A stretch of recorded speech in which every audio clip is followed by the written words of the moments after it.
안녕하세요. 탐나는 책입니다.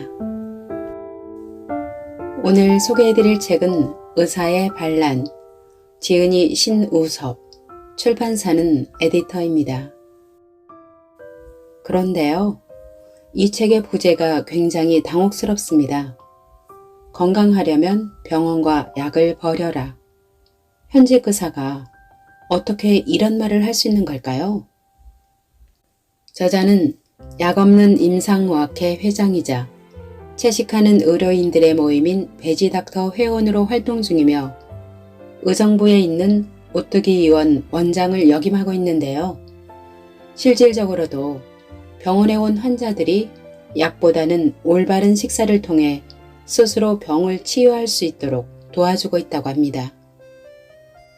저자는 이 책에서 우리가 그동안 막연하게 믿어왔던 건강 상식이 무엇이 잘못되었는지를 지적하며 만병을 이기는 올바른 생활 습관에 대해 조목조목 말하고 있는데요. 과연 어떤 내용인지 궁금하시죠? 탐나는 책과의 데이트 시작하겠습니다.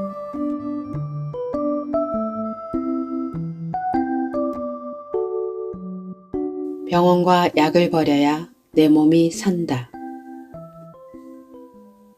진료실에 처방전을 받으러 오는 환자분들에게 식생활을 바꾸면 약을 끊을 수 있게 되고 오히려 약을 먹지 않아야 건강해질 수 있다는 이야기를 하면 처음엔 난감한 표정을 짓습니다. 어떻게 하면 그럴 수 있냐고 적극적으로 관심을 보이는 분들도 있지만 말도 안 된다며 돌아서는 사람들이 대부분이었습니다. 그러나 생활 습관을 점검하면서 식습관을 바꾸는 분들은 일반적으로 2주에서 한 달 정도면 몸이 변화되는 것을 느끼게 됩니다.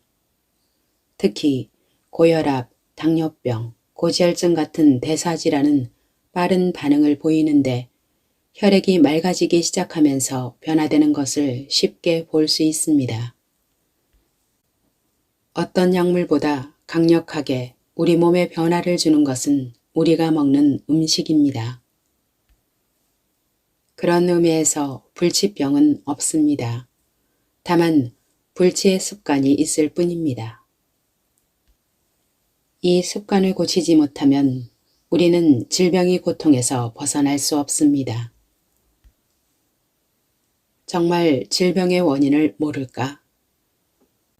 의과대학 시절 가장 많이 힘들었던 일은 이해되지 않는 것들을 외워서 시험을 보아야 했던 것이었습니다. 전공서적에 나오는 수많은 질병들 대부분에서 병의 원인은 모른다는 문장을 접해야 했습니다. 의사가 되어 환자를 볼 때도 그저 그동안 배워온 대증요법 처방들, 즉 약물을 써서 증상을 조절하는 일만 하다 보니 근본적인 치유는 되지 않고 시간이 흐를수록 더 악화되는 모습을 볼 수밖에 없었습니다. 그러다 보니 환자들은 약물의 종류만 늘어가고 더 강한 약들을 처방받는데 약의 부작용으로 생긴 증상을 완화시키기 위해 또 다른 약을 처방받는 일들을 자주 보면서 무언가 잘못되었다는 생각을 어렴풋이 했습니다. 그러던 중에 우연히 해독과 관련된 책을 보게 됐습니다. 이런 책들의 주된 내용은 만성질환들 대부분이 생활습관에서 기인한 것이므로 생활습관을 고치면 병이 치유될 수 있다는 내용이었습니다. 처음 해독을 접했을 당시에는 반신반의하는 마음으로 정말 이렇게 쉬운 방법이 있다면 왜 의과대학에서 가르쳐주지 않았을까 하는 의구심도 일었습니다. 그러나 계속 환자들을 지켜보며 생활습관 중에서 식습관에 대한 부분부터 변화를 줘보니 상당히 고무적인 일들이 제 눈앞에 펼쳐졌습니다. 주로 재활병동에서 뇌경색 후유증으로 치료받고 있는 환자들에게 신선한 채소를 충분히 섭취하도록 했습니다. 약을 줄이면서 시기를 처방한 것만으로 퉁퉁 부어있고 푸석했던 환자들의 살이 빠지고 혈색이 돌면서 눈빛이 살아나고 다리에 힘이 생겨 다시 걷는 놀라운 일들이 벌어졌습니다. 저 역시 변화를 겪게 되었습니다. 제가 먹는 습관을 바꿨을 때 가장 눈에 띈 변화는 80kg에 근접하던 체중이 65kg까지 줄어든 것입니다. 피곤함이 사라지고 일찍 자면서 일찍 일어날 수 있게 몸이 변하는 경험을 했습니다. 하지만 그 과정에서 제 몸에서 뿜어져 나오던 악취는 저를 당황스럽게 하기도 했습니다. 진료실 창문을 늘 열어놓아야 할 정도로 심각했습니다. 제 몸도 환자분들과 같은 변화를 겪고 있었던 것입니다. 이런 변화는 저 자신을 의사로서 건강과 질병에 대한 생각을 좀 더 구체적이고 현실적인 방향으로 나아가게 했고, 이제는 저를 찾는 분들에게 확신을 가지고 말씀드릴 수 있게 되었습니다. 정말 질병의 원인은 알 수 없을까요? 제 생각은 모든 질병에는 분명한 이유가 있습니다. 우리가 매일 듣고 알고 있던 우리 몸에 대한 생리적인 반응과 건강해지기 위해 실천하는 행위들이 잘못되어 있다 보니 건강을 회복하지 못하는 것일 뿐입니다. 대증요법이 불치병을 만든다. 염증은 혈류가 부족할 때 생기는 반응으로 불편한 증상을 동반하지만 궁극적으로는 우리 몸을 살리기 위한 노력입니다. 그런데 일상생활에서 이런 염증 반응이 생기면 그것이 왜 생겼는지에 대한 고민 없이 약국에 가서 약을 사 먹는다든지 병원에 가서 약을 처방받거나 주사를 맞는 것이 일상이 되어버렸습니다. 우리 몸의 변화는 분명한 원인이 있고 그러한 변화가 나를 살리기 위해서라는 사실에 입각하여 생각해보면 치유의 길은 멀리 있지 않습니다. 그런데 만성질환이라는 진단을 받은 사람들을 잘 관찰해보면 대부분 증상이 발생했을 때 처음에는 견뎌보다가 잘 안 되어 약을 먹게 됩니다. 이때 먹는 약들이 병을 완치시켜주는 게 아니라 증상을 잠시 억누르는 약이다 보니 대부분 우리 몸의 회복 반응인 염증을 억제하는 작용을 합니다. 이런 약이 체내에 들어오면 염증 반응은 잠시 약화되기도 하지만 궁극적으로는 염증 반응을 만들어야만 우리 몸은 회복되기 때문에 약 기운이 떨어지면 더 심한 증상을 만들어냅니다. 그러면 이런 증상을 호소하는 환자에게 의료진은 더 강력한 소염 진통제를 처방하고 우리 몸은 더 심한 증상을 일으키는 악순환이 계속되는 것입니다. 다시 말해 만성염증 질환은 결국 증상에서 벗어나고자 먹은 약이 만들어내는 것이라고 볼 수 있습니다. 병을 치료하기 위해 먹은 약이 병을 치료하기는커녕 만성질환으로 발전하여 평생 약을 먹어야만 하는 상태로 만드는 것입니다. 제대로 원인을 발견하고 그것을 없애기보다 증상을 빠르게 완화시켜주는 대증요법이 결국 불치병으로 만들고 삶의 질을 떨어뜨리는 주 원인이 되는 것입니다. 우리 몸에 불편한 증상이 생겨 병원에 가면 현대의학은 약을 주거나 수술을 권합니다. 저 역시 처음 진료를 하면서 선배들에게 배운 노하우는 평생 약을 먹어야 하는 환자들을 많이 만들어내야 병원 운영에 도움이 된다는 것이었습니다. 그래서 저는 건강교육을 할 때 우리나라 병원은 전 국민이 약을 먹는 그날까지 노력할 것이라고 이야기합니다. 반대로 모든 국민이 건강해지면 망하는 것은 병원이고 제약회사일 것입니다. 이제는 우리 몸에 대한 정확한 정보, 즉 인간의 생리를 이해하면 대증요법의 약과 수술이 잘못된 것임을 분명 알 수 있습니다. 스스로 만든 질병은 나 외에 어느 누구도 다른 어떤 방법도 근본적으로 치유해 줄 수 없습니다. 만병을 이기는 생활 습관. 현미밥을 먹자. 우리가 음식을 먹는 이유는 음식을 통해 힘을 얻고자 하는 것인데 재미있는 것은 기운을 뜻하는 한자 기를 보면 쌀 미자가 들어 있습니다. 예부터 쌀을 통해 기운을 만들었다는 뜻일 것입니다. 그런데 최근에는 쌀로 기운을 만드는 것이 아니라 육식과 정제된 당분으로 기운을 만들려 하다 보니 문제가 생기는 것입니다. 쌀의 영양은 쌀이 알맹이에만 있는 것이 아니라 껍질과 씨눈에도 있기 때문에 껍질이 있는 현미를 먹어야만 영양적으로 균형 잡힌 주식으로서의 기능을 할 수 있습니다. 집에서도 간단한 실험을 해볼 수 있는데 현미와 백미를 접시에 넣고 물을 부어 놓으면 시간이 지나면서 백미는 불다가 썩지만 현미는 싹이 나는 것을 볼 수 있습니다. 어떤 것이 생명 있는 음식입니까? 우리 몸도 생명을 유지하기 위해서는 생명이 있는 음식을 먹어야만 합니다. 그럼에도 현대인들은 먹기 불편하다는 이유로 껍질을 벗겨낸 흰쌀을 먹는데 이처럼 흰쌀을 주식으로 하니 전체적인 영양이 불충분해지고 힘이 없다면서 이렇게 힘이 없으니 힘을 내야 한다며 고기 반찬과 온갖 반찬을 차려놓고 식사를 하게 되는 것입니다. 또 달콤하고 맛있는 간식과 비타민, 미네랄, 오메가3 등의 건강기능식품도 필요하게 된 것입니다. 그러나 이런 식사를 통해 우리 몸에 필요한 것들이 채워지고 힘이 솟고 건강해진다는 것은 환상일 뿐입니다. 현대의 영양학은 먹거리에 들어있는 성분을 분석하여 이것저것 짝을 맞추어 먹자고 주장하면서 골고루 먹는 것이 좋다고 외치지만 그 결과가 어떻습니까? 시간이 갈수록 만성질환자들이 늘어나고 수많은 종류의 약을 먹으면서 하루를 시작하는 사람들이 늘어가고 있습니다. 이렇게 바뀐 가장 큰 이유는 매일 먹는 밥에 대한 우리의 생각이 잘못되어 있기 때문입니다. 많은 사람들이 다양한 음식을 골고루 먹어야 한다고 생각하여 반찬의 양과 종류를 늘리고 밥의 양은 줄이고 있습니다. 하지만 우리 몸의 소화기관은 한 번에 한두 가지 음식이 들어올 때 가장 소화력이 높습니다.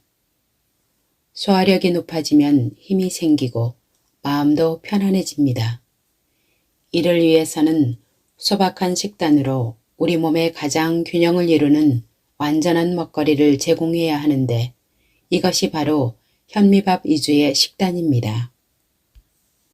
현미에는 우리 몸의 주 에너지원이 되는 탄수화물을 비롯해 단백질, 비타민, 미네랄이 들어있고 장운동과 해독에 중요한 역할을 하는 식이섬유가 많아 가장 완벽한 주식이라고 할 수 있습니다.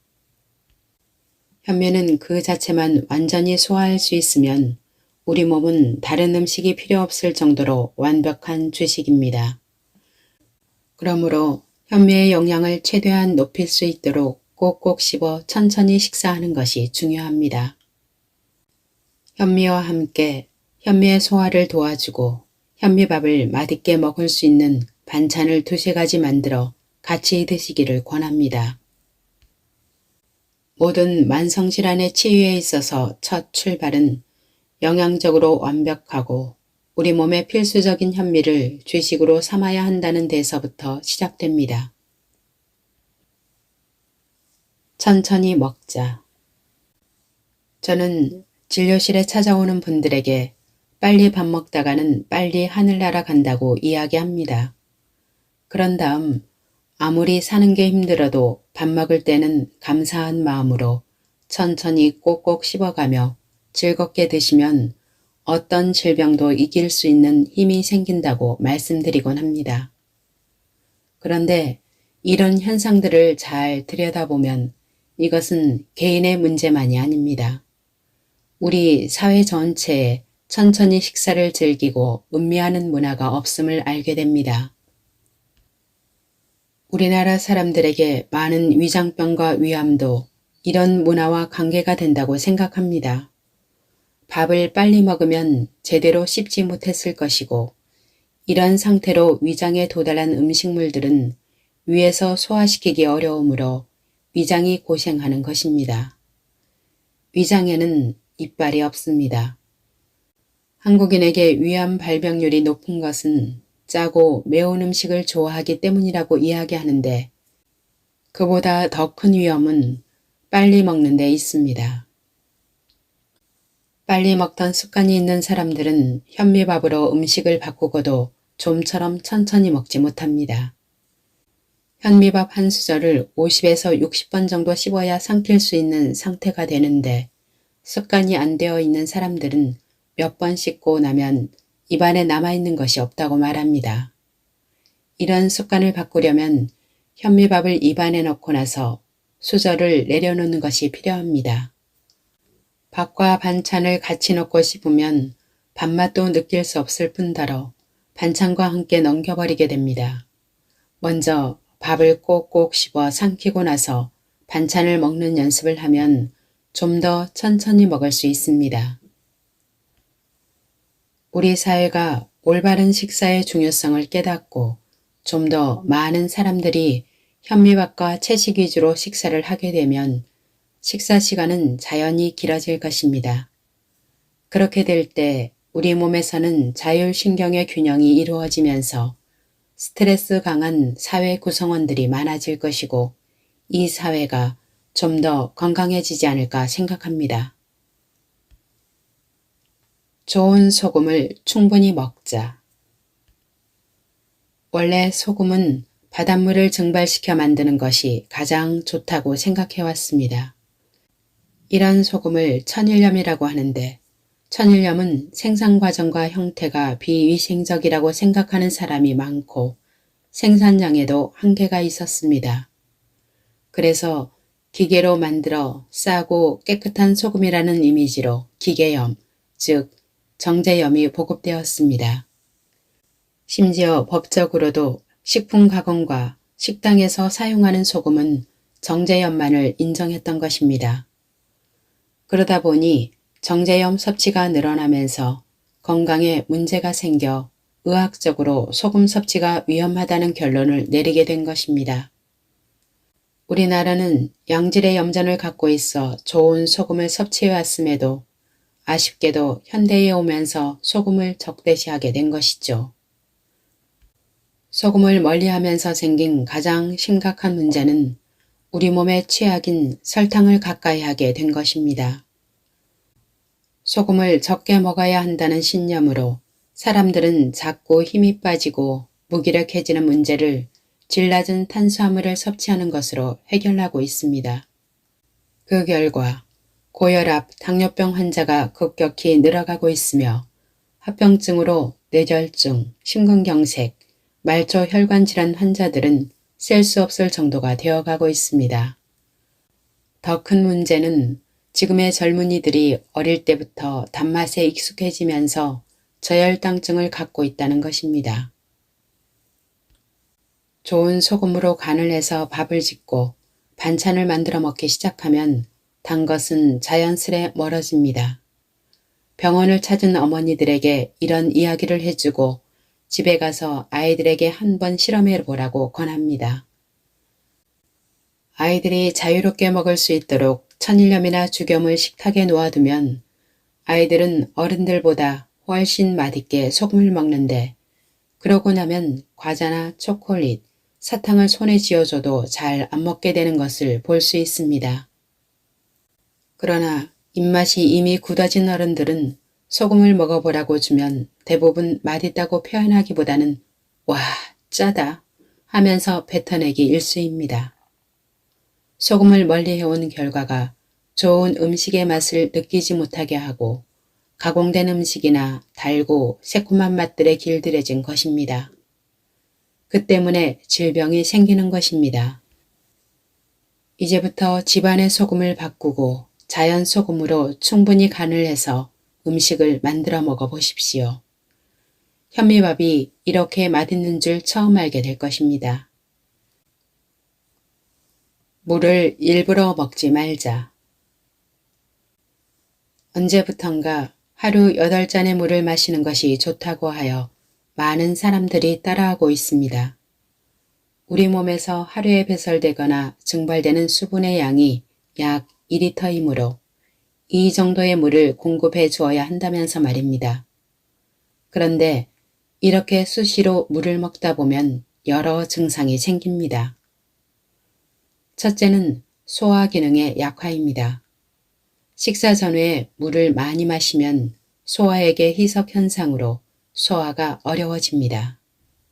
식사를 할 때도 물이 많은 음식을 먹으면 입에서는 잘 넘어가고 금방 배가 부르지만 제대로 씹지 못했기 때문에 소화에 어려움을 겪고 금방 배가 고파옵니다. 그래서 식사할 때는 될 수 있는 한 물을 멀리해야 합니다. 둘째로, 물을 자주 마시면 소변을 많이 보게 됩니다. 어떤 분들은 소변 색깔이 맑아야 한다면서 물을 많이 마시기도 하는데 소변은 노란 것이 정상입니다. 소변에서 그냥 물이 빠져나오는 것이 아니라 노폐물만 빠져나오면 되는 것입니다. 우리 몸의 콩팥에서도 사구체를 통과했던 물과 노폐물이 소변이 될 때 물은 다시 체내로 흡수되어야 정상입니다. 게다가 물을 많이 마셔서 낮 시간뿐만 아니라 밤에도 소변을 자주 보는 분들이 있습니다. 즉, 야간요가 생기는 것인데요. 밤에 자다가 서너 번, 아니 그 이상을 소변 보기 위해 깬다면 숙면을 취할 수 없어 아침에 일어나도 피곤함을 느끼게 됩니다. 절대로 자다가 소변 보는 일이 생기면 안 됩니다. 셋째로, 물을 많이 마시면 몸이 차가워집니다. 우리 몸은 불필요한 물이 많으면 체온을 올리기 힘들어지고 그 때문에 불필요한 물을 배출하기 위해 땀을 많이 내게 한다든지 설사를 만들기도 합니다. 밤에 자면서 식은땀을 흘리는 것도 같은 이유입니다. 몸이 차갑다고 생각되는 분들은 물부터 줄여보십시오. 그러면 좀 더 따뜻해지는 몸을 만나게 될 것입니다. 넷째로, 물을 많이 마시면 지구력이 떨어집니다. 물은 우리 몸에서 세포 속으로 들어가야 활성화될 수 있습니다. 세포 바깥에 물이 잔뜩 있어도 세포 속으로 들어오지 못하면 에너지화되지 못합니다.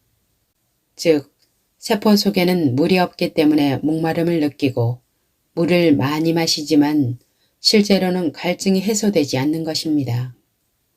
실제로 한여름에 땀을 많이 흘리고 나서 갈증을 해소하기 위해 물을 많이 마셨는데 갈증 해소가 제대로 되지 않았던 경험이 있을 겁니다. 이때는 소금을 약간 먹으면 갈증이 해소되는데 바로 이 소금이 세포 속으로 물을 넣어주는 기능을 하기 때문에 세포가 활성화되면서 갈증이 해소되는 것입니다. 물론 평소에 소금 섭취를 충분히 해주는 사람은 육체적인 일을 심하게 해도 갈증이 많이 나지 않습니다. 평상시 세포 속에 수분이 충분히 있기 때문입니다. 다섯째, 몸에 안 좋은 음식을 먹고 나면 갈증이 심해집니다.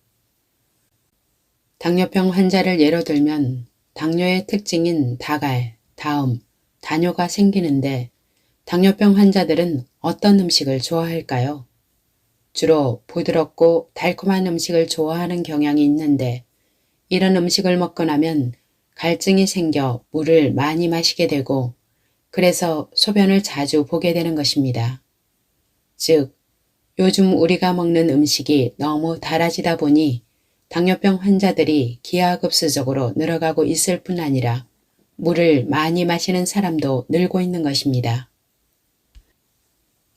물을 많이 마셔야 한다고 주장하는 사람들은 물을 통해 노폐물을 제거해야 한다고 이야기하지만 우리 몸에서 노폐물은 지방의 형태로 존재합니다.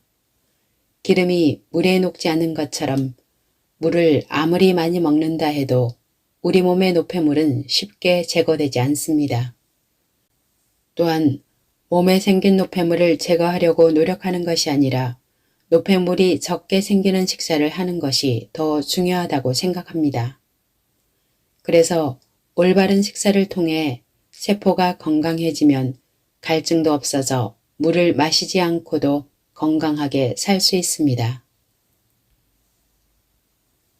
창문을 열자. 몸이 차가운 사람들은 찬 바람을 맞는 것도 무척 싫어합니다. 특히 비염 등이 있는 분들은 찬바람 맞으면 바로 증상이 생기고 감기가 온다고 합니다. 그럼 차가운 바람을 맞게 되면 왜 감기 증상이나 비염이 심해질까요? 바로 차가운 바람이 코를 통해 들어올 때 코 점막 세포들이 활성화되면서 염증 반응을 일으키는 것입니다. 염증 반응은 손상된 우리 몸이 회복하려 할 때 생기는 현상이니까요. 그럼에도 불구하고 이런 증상이 있던 분들은 비염 증상이 생기면 바로 창문을 닫고 염증을 완화시켜주는 약물을 쓰는데 주로 혈관을 수축시켜주는 약들입니다. 코점막 세포로 혈류를 증가시켜 염증이 일어났으므로 혈류를 방해하는 혈관을 수축시키는 약물을 쓰게 되면 잠시 염증이 완화되어 코가 뻥 뚫리는 효과가 나타납니다.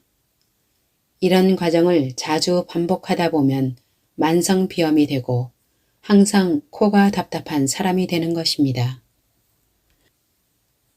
몸이 춥다고 또는 감기 든다고 이중창으로 된 아파트에서 바깥 공기와 완전히 차단된 생활을 오래 하면 폐는 굳어버립니다.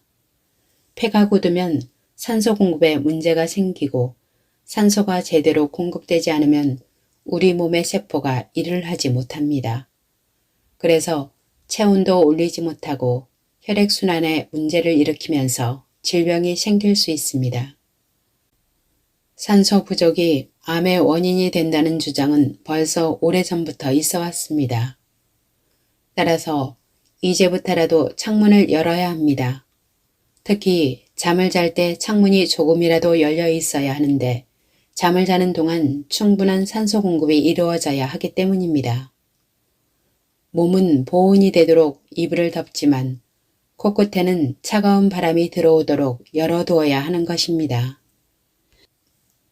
한겨울에도 마찬가지입니다. 잠을 자는 동안 우리 몸에 산소가 충분히 공급되어야 밤사이 망가진 부분을 복구하고 상쾌한 아침을 맞이할 수 있습니다. 약을 끊자. 약은 우리에게 이로움과 고마움보다 건강해지는 일에 오히려 방해될 수 있다는 사실을 깨닫는 과정은 의사인 저에게도 난감하고 당황스럽고 두렵기도 한 시간이었습니다. 만약에라도 환자에게 문제가 생기면 모든 책임은 담당 의사였던 저에게 있기 때문에 상당히 조심스러웠고 두렵기까지 했습니다. 그런데 이게 웬일입니까? 약을 끊으면 뭔가 안 좋은 일들이 생기면서 환자가 힘들어할 것 같았는데 약을 줄여나갈수록 원기를 회복하고 힘이 생기는 것을 볼 수 있었습니다. 한 사람에게만 일어난 일이 아니라 이 사람도 저 환자도 모두에게 똑같은 일들이 생기는 것이었습니다. 정말 내가 사람의 몸을 모르면서 이제까지 약을 처방해왔구나 하는 자괴감이 들었습니다. 하루의 일정 시간에 좀 더 많은 환자를 보기 위해 환자들로부터 불편한 증상만 듣고 정답이 정해진 답안지처럼 반복적으로 처방해왔던 일들과 고혈압, 당뇨병 같은 병들은 평생 약을 먹어야 한다는 잘못된 신념으로 환자들의 얼굴도 한 번 쳐다보지 않고 반복 처방해왔던 일들이 떠올랐습니다. 이제부터라도 환자들에게 정확한 사실을 알려주고 그분들이 건강을 되찾는 데 도움이 되는 의사가 되기로 결심한 것입니다. 이렇게 환자 스스로 생활을 돌아보고 습관을 교정하면서 몸 상태가 좋아지는 결과를 만들어내게 되었습니다. 고혈압 약과 당뇨병 약을 끊고 인슐린을 끊은 환자분들이 여기저기에서 불치병, 난치병으로 고생하고 있는 환자들을 모셔오는 것입니다. 그러다 보니 온갖 질병을 앓는 환자들을 만날 수 있었는데 하나같이 똑같은 것은 바로 그들이 살기 위해 먹고 있는 약물이 질병으로부터 우리 몸이 회복되는 것을 막고 있다는 사실이었습니다. 증상이 심해지면 다들 큰 병원으로 가서 좀 더 정확하고 값비싼 검사를 받고 진단명을 받아들게 되면 그때부터 본격적인 약물 투여가 시작됩니다.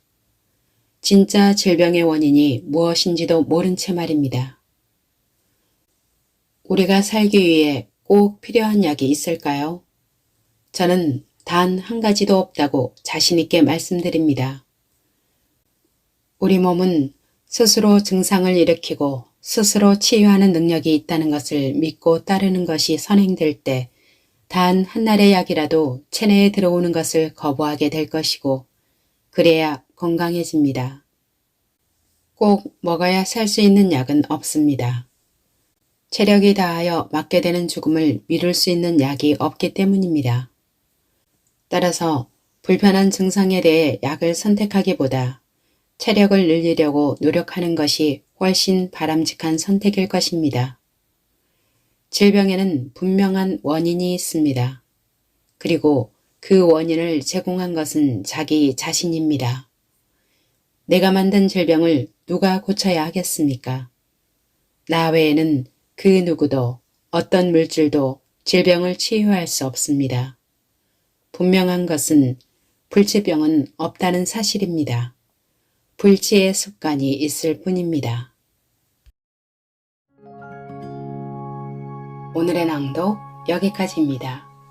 끝까지 함께 해주셔서 감사합니다.